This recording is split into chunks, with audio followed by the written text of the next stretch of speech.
Koshka to Veins is gonna get melted. Do I think mobile esports is a phase? No, absolutely not. And Hack just don't understand what happens. Oh.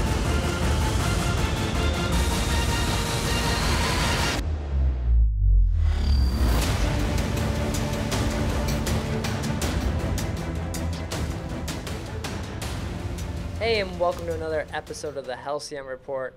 I'm your host, B-Rad, and this week I'm joined by Sujay and Dowsy. Welcome, guys. Hey, great to be here and glad to have Dowsy on. How's it going, Dowsy? Hey, dude. Really excited to be here. You know, it's always great to be doing new things here in the Vainglory scene. Yeah, it's good to have new opinions here and a fresh perspective on the Halcyon Report, especially from someone like yourself that's having to watch and cast almost all of these games throughout the week. Man, if I had to cast all of them, that would be like an entirely different lifestyle. But thankfully, I do get to sleep every now and again, which is much needed. Cool. We got to talk about the Vainglory 8 that happened this weekend. I don't think we're going to touch on much of the Challenger games that happened, but we are coming down to those final matches here soon, so that should get very interesting. But the first topic is diving into the EU side and talking about SK and Fnatic. This weekend, they were looking, I think, fantastic. They were like, they seem to have stepped up their game. They are pushing the other teams to just go all out there on the Halcyon fold.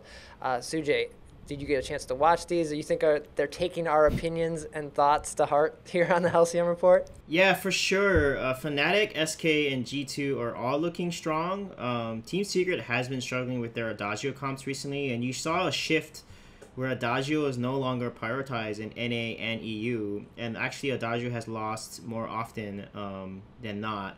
So I really like how EU has adapted their meta, and I've never seen EU and NA be so close when it comes to the meta compositions they are playing.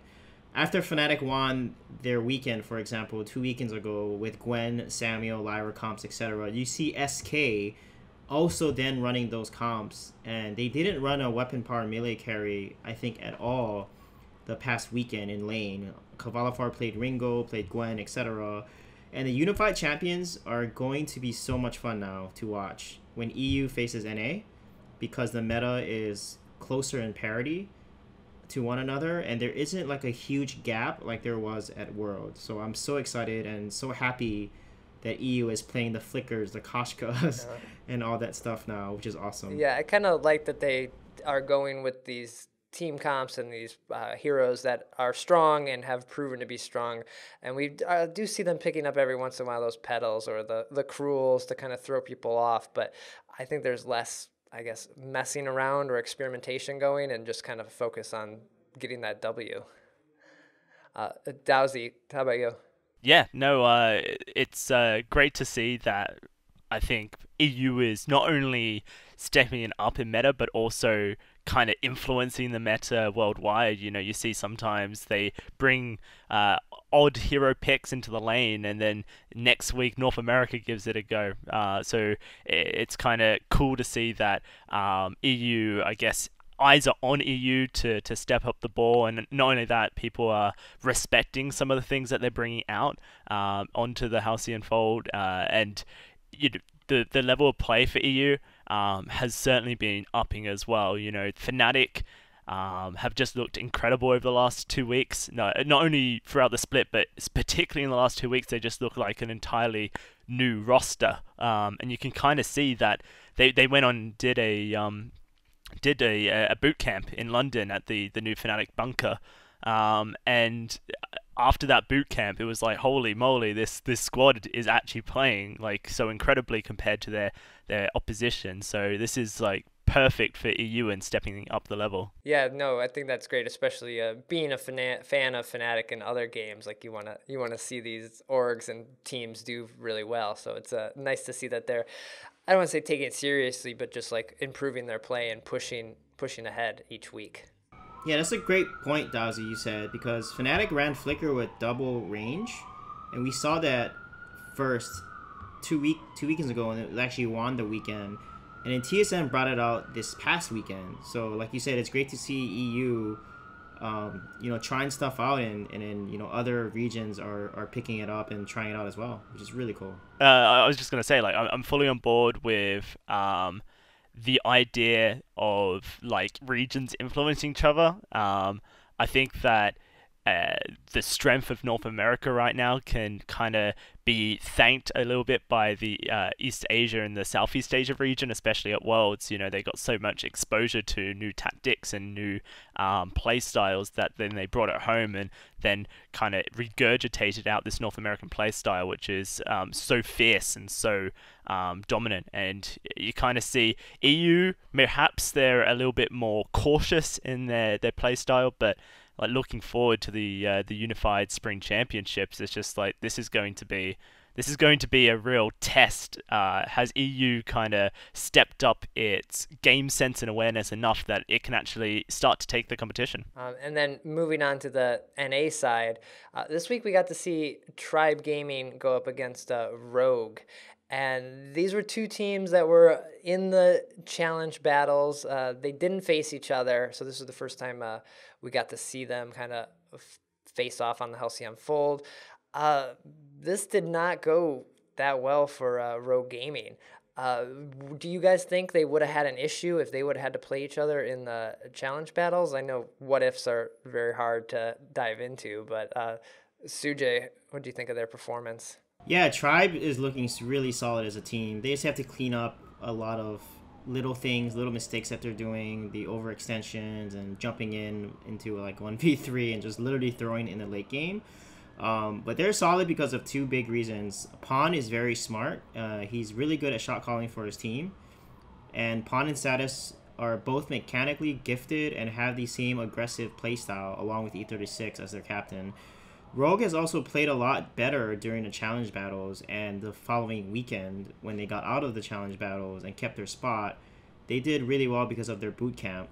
And I would say it would be a close game between Tribe if they were to face each other, but I think Tribe would probably take away the win with 3-2 if they did have to face each other in a challenge battle. Rogue also seemed a little bit tilted this past Saturday as Hammy and Sibs, along with Eval, aren't playing well. Eval overextended, Hammy missing like CS. I've never seen him CS that poorly before, and Sibs had some really weird rotations that he normally doesn't do. So I think that it was just an off day for Rogue, honestly, that past Saturday, because I've seen him play a lot better. Do you think it has anything to do with them not having a week off? They've been playing basically nonstop. All the other Vainglory 8 teams had that like week between the challenge battles, but Rogue, yeah, no rest. Yeah, maybe that could be a reason. Maybe it's because they had like a bad start on the day.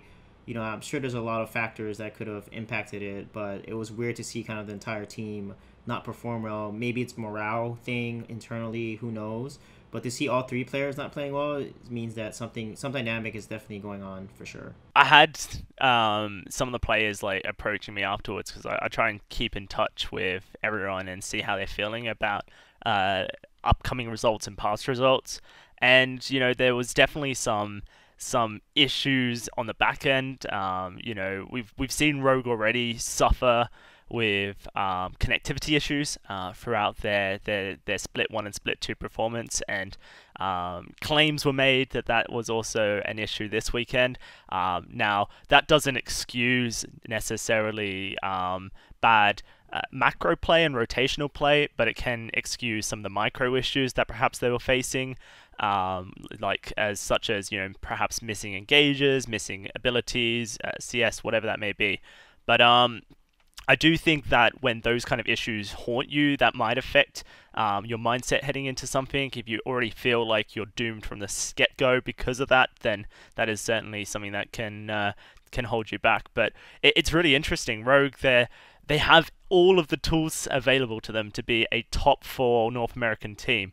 And they actually, put a damn amount of work into be improving their play and improving their ability to rotate. But after watching their performance in the challenge battles and going 3-2 against Necrolites, it's like, whoa, this is a team that is struggling to find its footing in the VGA, and it avoided elimination, but the North American scene right now is fierce. It's very strong, and who's to say that a second round of attack they would be able to defend off? It's very all up in the air right now.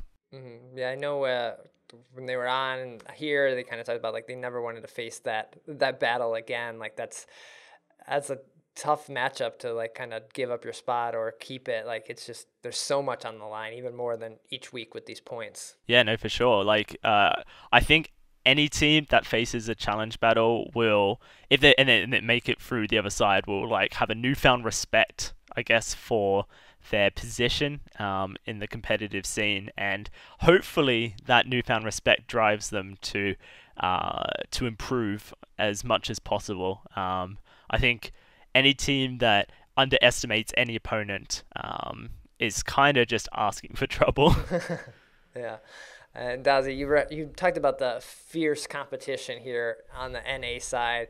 And once again, this past week in the Vainglory 8, we saw Hammers Esports at the top, taking on a TSM once again. Jason was on last week and kind of touched on a little bit of maybe what he's adding to the team and why they're shining. I would go back and watch that and hear what he had to say. But Dowsy, this week, what do you think of Hammers, and is there any way to stop them? 100%. I think that what Hammers do well is exploit early weakness in any team. They're very, they play a very team fight orientated play style. They're constantly looking for fights, constantly backing their individual skill and then their skill to coordinate inside a team fight. So if you can kind of force them to play your play style, I think that you can kind of hold them at arm's length a little bit, but that's not to say that they won't bite your arm off in the process. So it's very impressive. Last week, Hammers, they ran the gauntlet, Cloud9, Gangstars, and TSM, the top 4 teams in North America, and Hammers being that 4th team, and then they ran the gauntlet, won all the matches, and this week, it definitely was a harder fit. Not as hard as perhaps other weeks, but they definitely did well again. So, looking forward to next week, where essentially the round 1 match against TSM could dictate a lot as far as standings is concerned. Yeah, Sujay, your thoughts on this last week for them too? Yeah, the key to the team is Tigers. As I said before, you have a chance against Hammers when you either outdraft them, which has happened, or you have an even or better jungler matchup, so Tigers can't carry that early game as hard. He enables starting all over to get to the late game, and that's kind of their big picture strategy. Tigers wins the early to mid game, then starting is able to carry the late game, and Chicken is their captain who helps facilitate the both of them. Their synergy is definitely on point. For sure, they're the best team when it comes to micro and macro, especially their macro game. Whoever their shot caller is in the game, with the Kraken steals, the portal engages, using the portal against TSM, it's better than any other team right now. Their objectives are solid. Whenever they get a kill, they always get something out of it. A turret. You make a mistake against this team, they're going to take your jungle and take your turret. Very, very good at putting that pressure and taking advantage of opponents' mistakes. And this is why they're doing so well right now. And I think teams need to figure out how to shut down, these early rotations that Tigers always puts on the enemy team. And they have to rotate together. I mean, it's a simple macro strategy that I haven't seen a lot of teams pull off. It works definitely in practice and scrims and stuff. But you have to rotate when you understand your enemy's power spike. So if Koshko wants to then take your backs, just rotate as a team and secure your backs and then rotate back to your lane. Koshka won't be able to take or kill your jungler if your other carry is with that jungler. So there's a lot of strategies that you can use to shut down an early game strategy that a lot of teams just aren't doing. They're just literally playing into Hammer's playstyle, like Dowsy was saying, and they're letting Hammers get a better draft giving Tigers Koshka like so many times is insane to me. Not understanding that why would TSM pick, like I called it on stream, why would you pick Flicker into a Lance and Samuel? That's just asking to lose. There's a lot of things that people are underestimating Hammers, and as a result, the cost is a loss, right? And I think a lot of people need to study Hammers, like Jason is saying. Look at how they draft, right? Learn their macro and disrupt it. You need to counter it, and that really comes down to great captains, great leadership, and understanding your opponent and shutting down their power spikes. Just to interject right there, like back in March, you know, about a month ago, I kind of tweeted out, and this was just as Hammers was starting to show a bit of force in Split 1. I tweeted this, that their roster just seemed to be getting stronger and stronger. You can kind of praise their coach, Jason, for bringing the team together and really making them stick together and work on their issues. But, you know, the thing that I tweeted was that T-Tigers is the rock of the team. He's consistently providing stability to their early game and mid game, as Sui J put forward, and then you have Chicken as that provider, able to do what the team needs of him, initiate, provide fountains on time, provide crucibles for atlases every now and again. You know, you kind of see starting the god of the reflex block, but every now and again Chicken chucks one in there as well, just to show off. And then obviously starting's the flame, right? As soon as that flame is ignited in the late game, that's when you get burnt, and starting just doesn't mess around once he gets unlocked, put online. So and that was like a month ago, and now here we are, this Hammers roster, and people kind of thinking, wow, these guys, the new North America champions, like how do you stop them? And I think Sweetj's like listed a couple of things that I've been thinking myself, that you kind of have to close down on them early, because if they are allowed to kind of kindle starting into that late game, then it's going to be a tough, rocky road. But if we're seeing that T-Tigers is the I guess the reason for maybe their success in this early game, so these other teams must be taking a look at this, realizing how do we shut them down. They faced Tempo Storm, and we saw them going up against Status, and he's known for his aggression, and that didn't basically carry through as maybe I thought it might have in those games. I think those games were way closer than the TSM Hammers games that we saw the last week, because Tempo Storm play a very similar style. The thing about Tempo Storm style is it's unrefined, so it's got, you know, sharp edges, but that also means that sometimes it's not going to pay off. But because they were making those attempts to play really aggressive early and, you know, take away the power that T-Tigers is usually able to offer to the team, those games got drawn out, and it took a lot longer for Hammers to close out than perhaps they would have wanted to. So that shows that Hammers can be slowed, and they can be, you know, kind of pulled back. And if a team that has slightly better execution than Tempo Storm currently holds is able to really play that style of shutting down T-Tigers, or at least preventing T-Tigers from taking over a game, then Hammers will be, you know, at least slowed in their momentum. Yeah, and you guys saw that. It's actually Tribe, by the way, not Tempo. Tribe is one of the best early game playstyles right now that rivals that of Hammers. I think Hammers and Tribe probably have the best early game. You see them win a lot of early games against a lot of teams. And the way Pawn understands rotations, Pawn is very smart, like Tigers is. Pawn rotated down a lot to actually shut Koshka down. Like, Tigers did not win jungle in that one game, and then Fortress was able to get online and then push their advantage. And they should have won that game, actually, because they had a better late game composition. It's just they had a lot of misplays and throws with how the team is playing. They're just not polished. And I think they need to fix a lot of their late game play, because Tribe tends to throw a lot in the late game. Like, we did see them win against Tempo Storm 2 games and then just throw both games, actually, and lose it because of late game plays. So it's good. So you can see that Hammers is beatable, but it's extremely hard to shut down someone like T-Tigers, right? You guys, again, it's down to those rotations. Like, if you rotate down and not let Koshka get your jungle, Koshka won't snowball you. Because the reason why snowballs happen is because when a jungler gets all of the farm in jungle and continues to farm like that, she's going to get a 2 to 3 level lead ahead of you, and then she can blow anyone up. That is the issue. If you shut that down and you not give her that level advantage, then you basically stop the snowball from happening. And teams need to fix that, because if they constantly let Tigers out-rotate and take their jungle like that, then they're going to lose every game. And it's obvious what Tigers wants to do.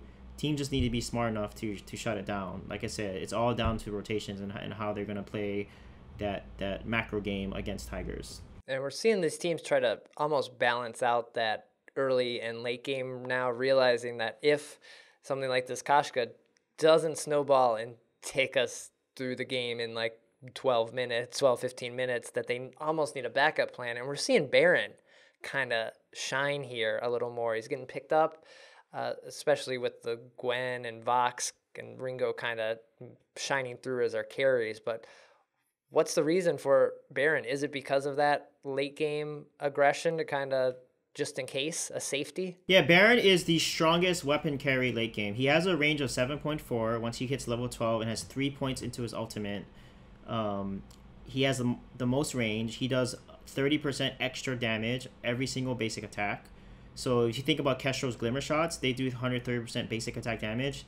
Every single auto is a Glimmer shot, if you think about it. And also does AoE, so not only is it a Glimmer shot, but it's like a Crystal Glimmer shot, but it's a weapon power, and it can crit. So that's why Baron is the strongest weapon carry late game. If you let Baron get to late game, you will lose.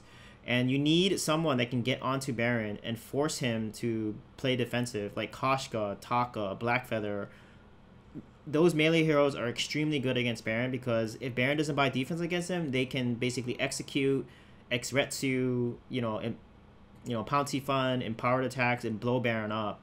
And if you don't have an assassin against Baron, you need to play the range game. You need to play Celeste, Scarf.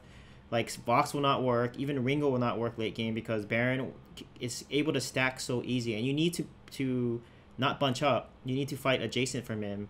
And the reason why Baron is getting so much play is because G2 went 4-0 with Baron. They play 2 tanky front line, and they basically hyper feed the Baron like Hammers has done as well. And that's the only reason why Baron is so good right now, because if you shut down his early game and you don't let him get his items, he will be potato.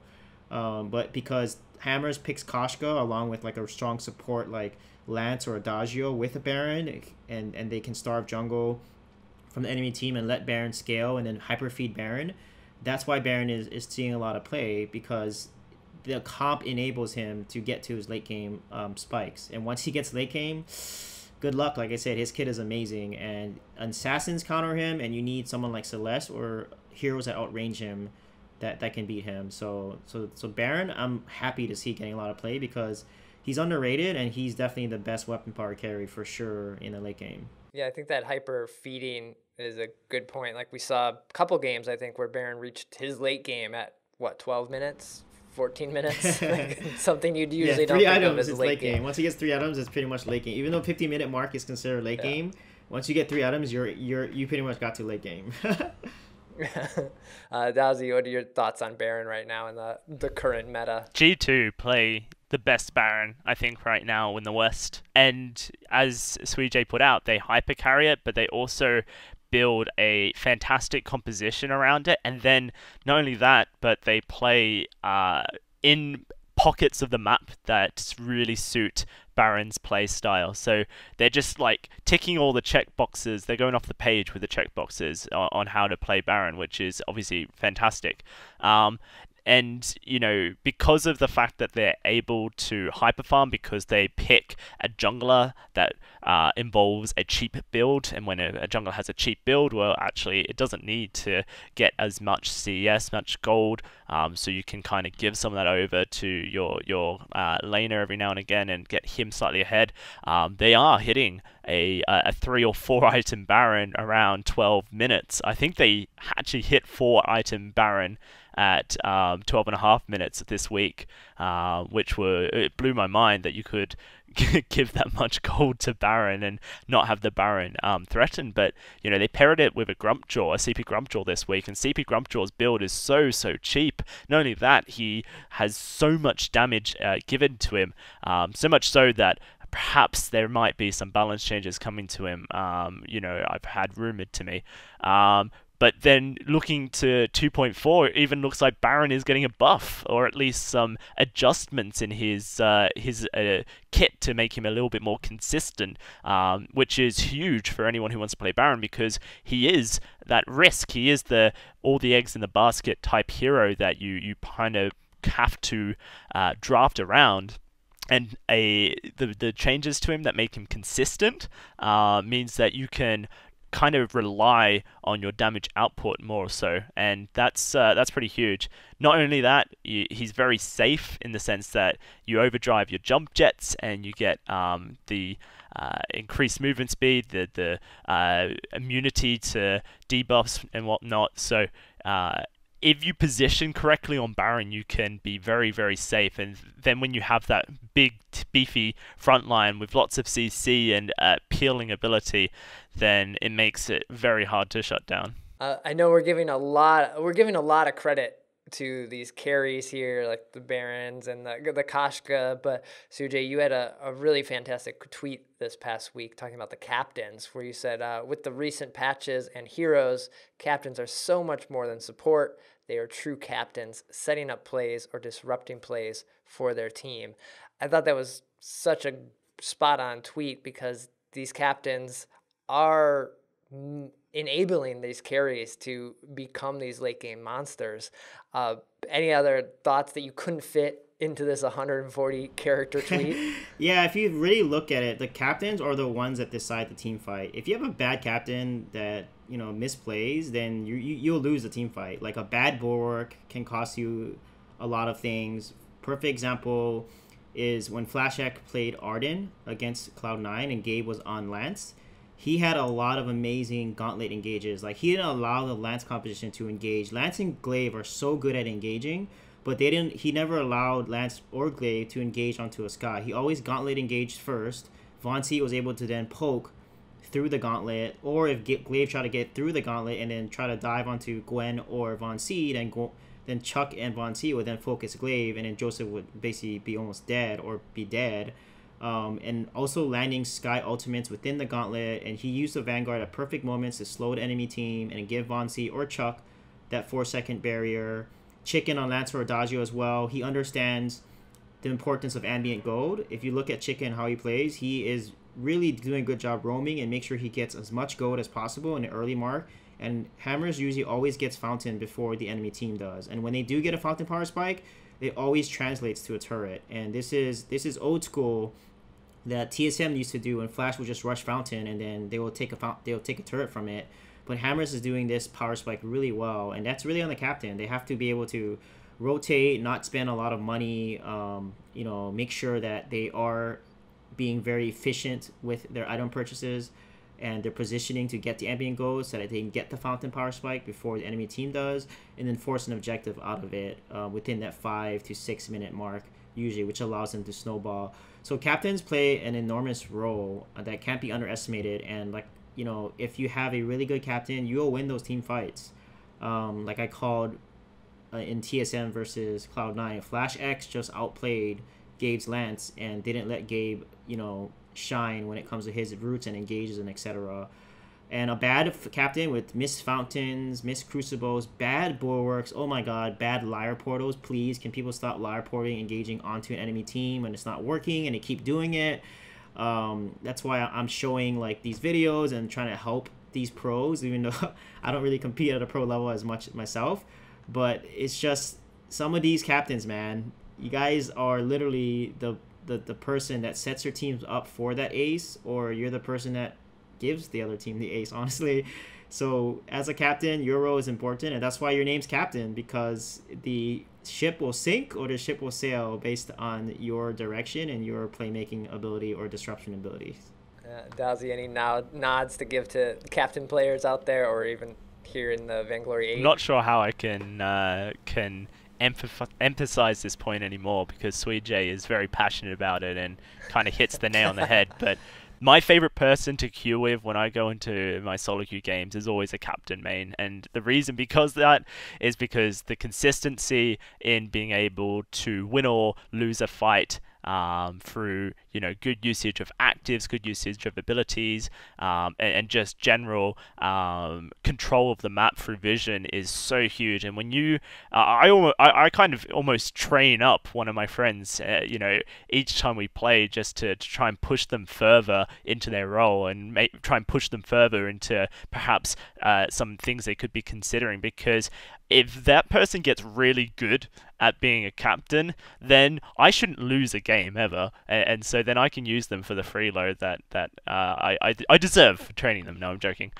So it is a hugely impactful role, and like Sweejay said, you know, the name is so apt for it. You know, before they were called Roam, and then before that they were support. I've played support in thousands of games, and this is not a supporting role, man. You are the captain. You lead the charge. You set things up, or you protect if necessary, a true leader position. And when you play captain with a group of friends and you really get into it, I think it's a really enjoyable role as well. Perhaps in solo queue it's a bit frustrating because you have to play around some unknown people, but when you kind of understand your friends or your teammates' play style, then you can really adapt your play style to provide what you need. And we see it time and time again. Fights won due to a brilliant Impale or Giphian War, a well-timed Vanguard, or a clutch Gauntlet.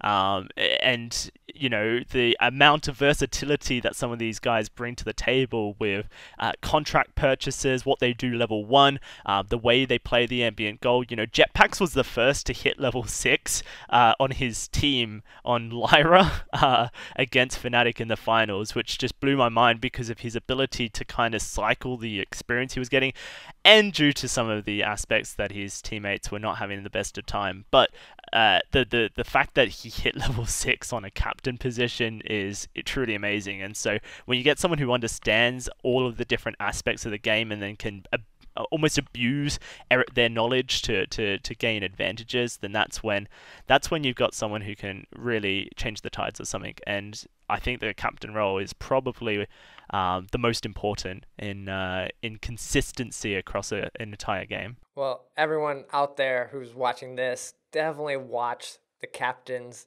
this week in the Vainglory 8 and kind of keep your eye on them. I think you'd be surprised at how much work they're doing. They might not be getting the kills, but yeah, like we said, they're setting it all up. Well, that's going to do it for this week's episode of the Halcyon Report. Guys, thanks for joining me. No problem. Glad to be here. Likewise, it was a pleasure, and can't wait for the next time.